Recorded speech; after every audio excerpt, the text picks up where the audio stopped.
जब तक आपका मन यहाँ पर लगा रहेगा तो इसका मतलब कहता है कि वो शैतान आप पर अटैक करता रहेगा। मेरे कहने का मकसद ये है, इन 5 चीज़ों पर वो आपकी धार्मिकता पर अटैक करता रहेगा, क्योंकि आपका मन लगा हुआ है। आप चाहते हैं कि मेरा अपने नेचर पर ध्यान नहीं दे रहे, आत्मिक लाइफ पर ध्यान नहीं दे रहे, पारिवारिक जीवन पर कहता है कि आप प्यार कर रहे हैं ज़्यादा, फाइनेंस से आप ज़्यादा प्यार कर रहे हैं, मन लगा हुआ ना आपका परिवार पर और फाइनेंस पर, तो इसी समय वो शैतान जो है आपकी लाइफ पर ये चीज़ें 5 तरीकों से हमले करता है। जब हम देखते गिनती की किताब में 19 के 15 में परमेश्वर ने इन बात को बताया, कहता है कि हमें संभालना है इन चीज़ों को। इसलिए वो कह रहा है कि हर एक खुला हुआ पात्र जिस पर कोई ढकना ना लगा ना हो वह अशुद्ध ठहरे। इसलिए कहता है कि इन चीज़ों को हमें संभालना है। लेकिन आत्मिकता में वो शैतान जो है वो आपकी लाइफ पर वो अटैक कैसे करता है बार बार। अय्यूब की किताब में जब हम देखते हैं कि एक जगह पर वो क्या कर रहा है, 1 के 14 और 15 में देखो क्या लिखा, अय्यूब के 1 के 14-15 में पढ़ो। तब एक दूत अय्यूब के पास आकर कहने लगा कि हम तो बैल से देखो कह रहा बैल से हल जोत रहे थे और गदियां उनके पास कह रहा चर रही थी। हाँ आगे, कि शबा के लोग धावा करके उनको ले गए और तलवार से तेरे सेवकों को मार डाला, और मैं ही अकेला बचकर तुझे समाचार देने को आया हूँ। देखो बाइबल बताती है कि उसके बैलों पर अटैक किया। इसका मतलब कि वो जानते थे, शैतान जानता था, क्योंकि अय्यूब को पता था कि अनॉइंटिंग कैसे आती है, कि बढ़ता आदमी कैसे है। जब वो भेंट चढ़ाता है परमेश्वर को खुश करने के लिए, तो जब वो आप दान देते हैं, भेंट देते हैं, दशवांश देते हैं, तो उसी समय शैतान को चीड़ होती है और वो आपके फाइनेंस पर अटैक करता है। उसको मालूम था कि अय्यूब के फाइनेंस पर मुझे अटैक करना है और उसके बैलों पर, पशुओं पर अटैक करना है, जिसके कारण वो भेंट चढ़ाता है परमेश्वर को। आपकी नौकरी पर अटैक हो सकता है, आपके बिजनेस पर अटैक हो सकता है, लेकिन आप प्रॉब्लम में होंगे, लेकिन आपको डरने की जरूरत नहीं है। अगर ये अटैक हो रहे हैं, आज रात से ये बंद होने स्टार्ट हो जाएंगे यीशु मसीह के नाम में। हो सकता है कि आप आमीन बोलने वालों के ऊपर से अटैक खत्म हो रहे हैं यीशु मसीह के नाम में। आपको विश्वास करना है, पवित्र आत्मा आज रात आपकी जिंदगियों में कुछ करना चाहता है, लेकिन उन लोगों को आपको विश्वास करना है। कहता है कि यही बात है, कहता है अय्यूब के ऊपर, कहता है वो इसलिए अटैक कर रहा था क्योंकि उसको मालूम था कि अय्यूब परमेश्वर को खुश कर लेगा। उसको मालूम है मसीह लोग। एक औरत आई और वो कहने लगी, पास्टर जी मेरे पास इतने अटैक हो रहे हैं, मैं अपनी फैमिली के लिए कहते कि मेरी फैमिली में इतने अटैक हो रहे हैं, मेरा छोटा सा बच्चा है दूध पीना बंद कर रहा है, मेरे पति के ऊपर अटैक हो रहे हैं, बीमार पड़ा है, प्रॉब्लम है, मैं बड़ी समस्या में हूँ, मेरे से प्रार्थना भी नहीं हो रही है, मुझे सारा दिन गुस्सा ही गुस्सा आता है। तो मैंने उसको ये बताया कि पवित्र आत्मा ने मुझे पहले ही बताया कि ये चीज़ें आपकी फैमिली में क्यों हो रही हैं। अपनी 5 इंद्रियों पर ध्यान देने, कहता आँख, कान, नाक, कहता अपना मुंह, कहता ये आपको इन चीज़ों पर, कहता कि आपको अपने मन पर, कहता इन चीज़ों के लिए आपको कंट्रोल करने के लिए अपने आप को यीशु मसीह के लहू में ढकना है। अपने नेचर को यीशु के लहू में छिपाओ। कहता है कि अगर आपको बचना आत्मिक लाइफ को, पारिवारिक लाइफ को, कहता है पारिवारिक जीवन को, और इसी समय फाइनेंस पर अपने यीशु के लहू लगाओ। कहता है जब आप ढकते हैं, क्योंकि पहले कपड़े से ढका करते थे, लेकिन आज कहता है क्या हो सकता है आप दूध के पतीले को पतीले से ढकते हो, पहले कपड़े से ढका करते थे, लेकिन यहाँ पर कहता है कि अब यीशु मसीह के लहू से ढका जाता है। जब आप ढक देते हैं, मैं कह रहा हूँ आज हो सकता है आपके बच्चे इंग्लैंड, अमेरिका, कनाडा बैठे हो और आप इंडिया में बैठे हो, या फिर कोई युद्ध छोड़ रहा हो यूक्रेन में, दुबई में, कोई अमान में, तो आप उसी समय आप कहेंगे कि परमेश्वर ये क्या हो गया, कोई प्रॉब्लम आ रही हो, तो आप जहाँ भी बैठे हैं आप यहीं से कह दो यीशु मसीह के लहू में मैं कवर करती हूँ अपने बच्चों को। मैं कह रहा हूँ आज ईश्वर दूत जाएंगे और उनको जाना पड़ेगा, वचन का आदर करते हैं वो, और इसी समय परमेश्वर उनको छिपाएगा। हो सकता है कि आप बैठे हो और आप मुंह से बोलते नहीं, आप कहो कि यीशु मसीह के लहू से मैं अपने बच्चे को यीशु के लहू से छिपा देती हूँ, और इसी समय पवित्र आत्मा काम करने लगेगा, आशीष आने लगेगी। और उस लेडी को जब मैंने इस तरीके से बताया, उसके फाइनेंस में बढ़ोतरी हुआ, उसका बच्चा आशीषित हुआ, जो बीमार था ठीक हो गया, और थोड़े सालों के बाद देखा मैंने कि उसने एक अपना चर्च खोला, मिनिस्ट्री खोली, और वो प्रचारक बन गई। पवित्र आत्मा मतलब कि बहुत सारी चीज़ों में हेल्प करता है, लेकिन जब हम हेल्प लेते नहीं हैं तो परमेश्वर करता नहीं है। आज बहुत सारी चीज़ों पर शैतान जो है अटैक कर रहा है, लोगों के फाइनेंस पर अटैक कर रहा है, नुकसान कर रहा है, निराश कर रहा है। तो आपको पहचानने की जरूरत है। अगर आप ज़्यादा निराश हो रहे हैं, फाइनेंस पर अटैक हो रहा है, एक्सीडेंट हो रहे हैं, या कोई प्रॉब्लम ऐसी हो रही है, तलाक हो रहा है, कुछ भी हो रहा है, तो स्टॉप करना है अपने आप को, समय सोचना है कि कहीं मेरा जीवन खराब ना हो जाए। समझ रहे हैं कि नहीं? इसलिए आप बहुत सारे लोगों को पवित्र आत्मा वचन से बताता है। निर्गमन 34 के 33 में हम देखते कि क्या लिखा कि मूसा के स्वभाव पर अटैक किया शैतान ने। वो अच्छे से महल में रह रहा था, लेकिन उसके स्वभाव पर अटैक किया। क्या अटैक किया? उसको इतना गुस्सा आया और उसने एक आदमी की हत्या कर दिया, मिस्री को मार दिया, और उसी समय भागा वहां से। लेकिन उस समय में वो पवित्र आत्मा के नजदीक गया, और उसी समय वहां पर देखो क्या लिखा कि मूसा के फेस के ऊपर इतनी बड़ी, कह रहा है कि मूसा के फेस को देखते ही लोग चंगे हो जाया करते थे, क्योंकि वो जो प्रेयर रूम से बाहर निकलता था तो उसके ऊपर इतनी बड़ी अनॉइंटिंग होती थी, और वो प्रेयर रूम के बाहर निकलते ही लोग देखते थे चंगा हो जाया करता था। लेकिन देखो कि वो अनॉइंटिंग आई कैसे, लेकिन उस अनॉइंटिंग को उसने संभाल कर रखा। आज बड़ा पास्टर बनना आसान बात नहीं है, लेकिन अनॉइंटिंग को संभाल कर रखना बड़ी बात है। आज एक अमीर आदमी बनना बड़ी बात नहीं है, कहता है कि आपको उस अमीरी को संभाल कर रखना है, अपने गड्स को संभाल कर रखना, अपनी आशीषों को, अभिषेक को। आना कह रहा आसान है, लेकिन कहता है कि उसको संभाल कर रखना बड़ा मुश्किल है। मैं कह रहा हूं कि मैं आपको 1 क्विंटल की बोरी दे सकता हूं, वो आप लेकर तो आपको इकट्ठा तो कर सकते हो, लेकिन सिर पर ले जाना बड़ी मुश्किल बात है। आप समझ रहे हैं कि नहीं? तो कह रहा है अकेले नहीं उठा सकते उस भार को आप। लिखा जब तक मूसा उनसे बात ना कर चुका तब तक अपने मुंह पर ओढ़ना डाले रहा। आप समझ रहे? कहता अपने मुंह को ढक के रखा उसने। वो अपने प्रेयर रूम में जो परमेश्वर से बातें करता अपने मुंह को ढक के रखता। कहता कि वो ढके रखता क्योंकि उसको पता है, कहता इसका मतलब वो मूसा अपने आप को ढक रहा था। मैं कह रहा हूँ आज संसारिकता में कहता हमें रहना है, आज हमें संसार के लोगों के बीच में जाना है, हमें ऐसे लोगों के बीच में भी जाना है जहाँ पर पाप है, गंदगी है, प्रॉब्लम है, पत्थर, कोई भी किसी चीज़ को, कोई भी ऐसी चीज़ें जो हमें शुद्ध कर रही हैं, लेकिन उस समय में कहता अपने आप को यीशु के लहू से ढक कर जाना है आपको। कह रहा आपको डरने की जरूरत नहीं है कि आप एक मकान खाली कर दो। एक आदमी बोला कहता है कि जी इसमें घर में तो पहले कुछ पीर की चीज़ें थी, हमें तो मकान खाली करना पड़ेगा और जी हम बड़े तंग हैं जी। मैंने कहा अरे कोई बात नहीं, टेंशन ना लो, लेकिन अपने आप को रोज प्रार्थना में कहता है कि अपने आप को ढक लो यीशु मसीह के नाम में। कह रहा है कि मूसा प्रार्थना करता अपने आप को ढक लेता। कहते का मतलब कहता है कि आपको ढकना, कहता जब वो मूसा इजरायलियों से बात करता था तब भी अपने आप को ढक के रखता था वो, लेकिन जब वो खोल देता था तो उसी समय उसके मुंह से किरणें उतरती थी। वो एकदम नहीं खोलता था, उसको पता था मेरे चेहरे पर एक अभिषेक है, और जब किरणें निकलती थी तो उसी समय लोग चंगे हो जाया करते थे। याद रखना, जब मैं प्रेयर रूम में से होकर आपके लिए वीरवार को प्रेयर करता हूँ, 1 घंटा पहले मैं प्रेयर करके आता हूँ आपके लिए, और आज मैं कह रहा हूँ कि वो किरणें मेरे मुंह से उतर रही हैं और आप चंगे हो रहे हैं यीशु मसीह के नाम में, क्योंकि मैं प्रभु से बातें करके आ रहा हूँ। आपको विश्वास करना है कि आपको ऐसा जीवन अपना बना लेना है।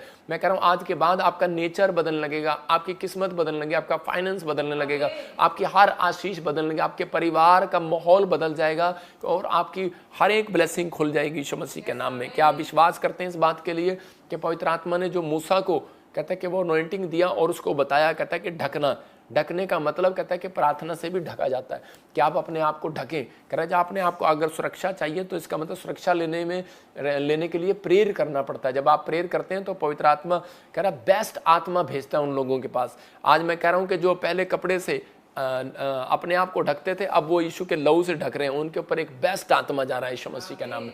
आपको प्रेयर करना है। कहता है ज़्यादातर अनॉइंटिंग को लेने के लिए इन चीज़ों से अगर आप अटैक से बचना चाहते हैं तो आप प्रेयर करें, बाइबल पढ़ें, चर्च जाएं, टाइट दें, फास्ट करें, 5 बेस्ट काम करें। मैं कह रहा हूँ 5 ही बेस्ट काम इस साल में बड़े बड़े हो जाएंगे यीशु मसीह के नाम में।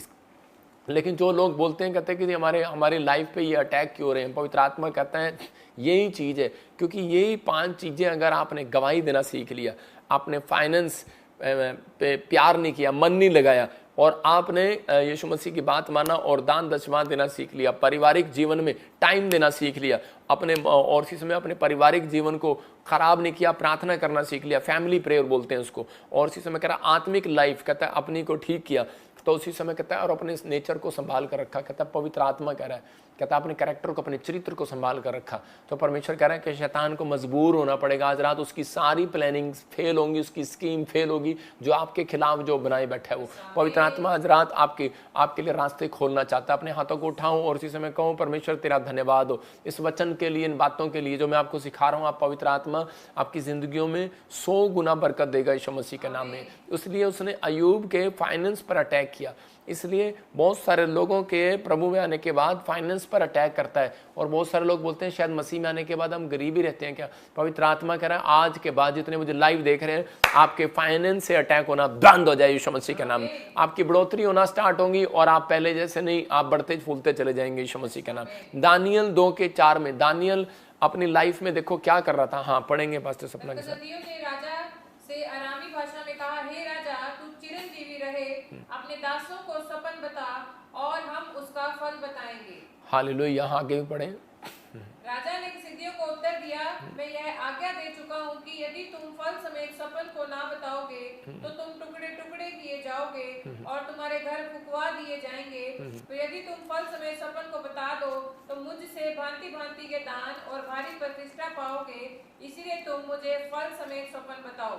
हाँ, आगे। उसने दूसरी बार कहा, हे राजा, स्वप्न तेरे दासों को बताया जाए और हम उसका फल अवश्य समझा देंगे। राजा ने उत्तर दिया, मैं निश्चय जानता हूँ कि तुम यह देख कर कि राजा के मुंह से आज्ञा निकल चुकी है, समय बढ़ाना चाहते हो, इसलिए यदि तुम मुझे स्वप्न ना बताओ तो तुम्हारे लिए एक ही आज्ञा है कि तुम में गोष्ठी की होगी। जब तक समय न बदले तब तक हम राजा के सामने झूठी और गपशप की बातें कहा करेंगे।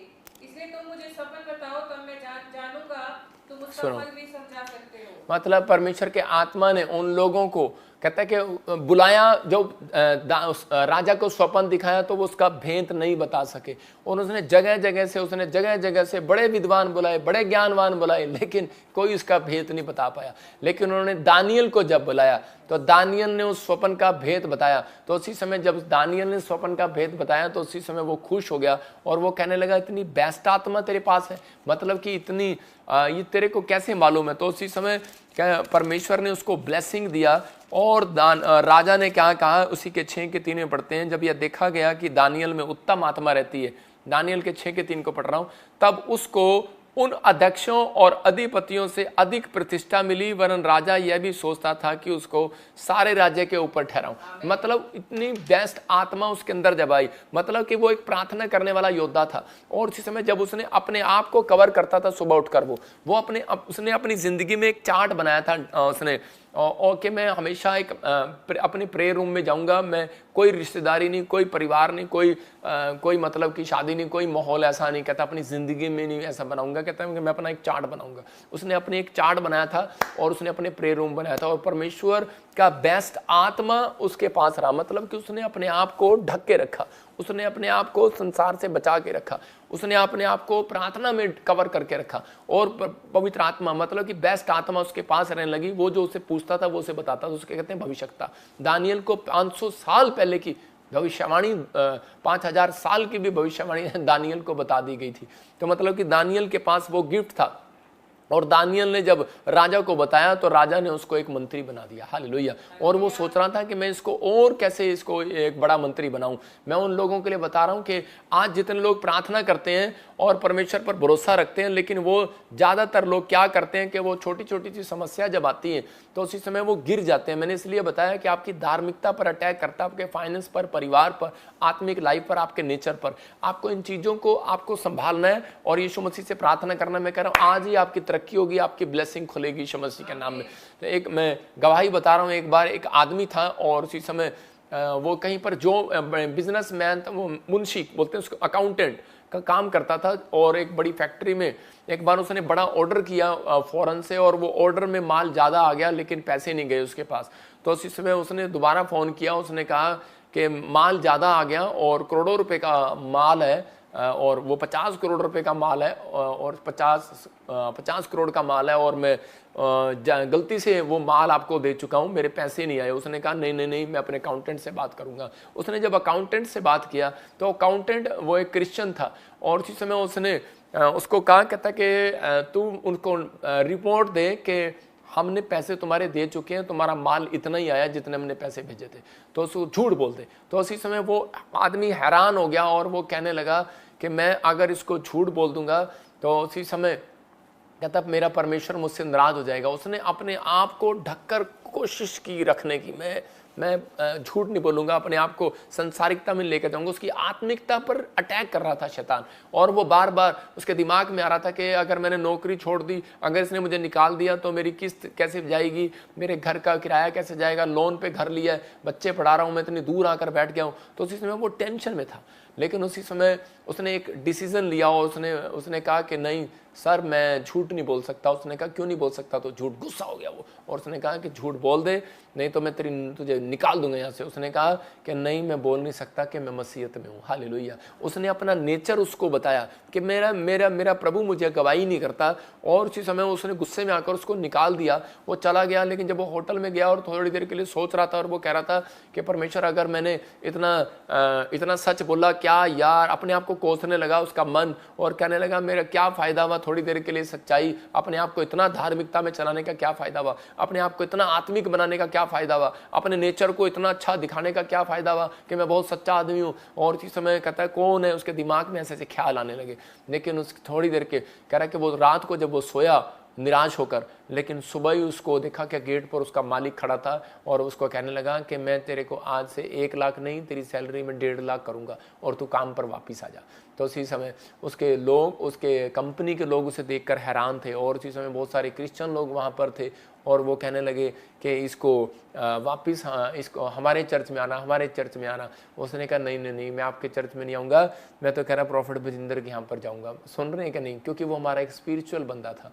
मैं आपको बताता हूँ कि आपके अंदर एक ऐसी अगर जब आपकी परीक्षाएं आती हैं, जब ऐसे ऐसे अटैक होते हैं, तो उसी समय में कहता है कि ऐसे समय में देखा जाता है कि आपका नेचर कैसा है, आपका आत्मिक लाइफ कैसी है। ऐसे समय में देखा जाता है आपका परिवार में आप जाकर आप क्या विस्फोट करने वाले हैं, आपका फाइनेंस कैसा है। अब में आप क्या फाइनेंस से प्यार करते हैं कि रब से प्यार करते हैं, आप धार्मिकता में बने हुए हैं कि आप हट गए धार्मिकता से।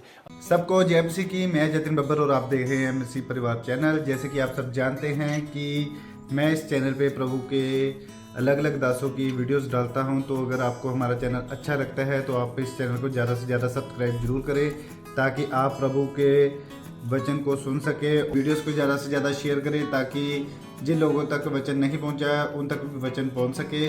सबको जय मसीह की।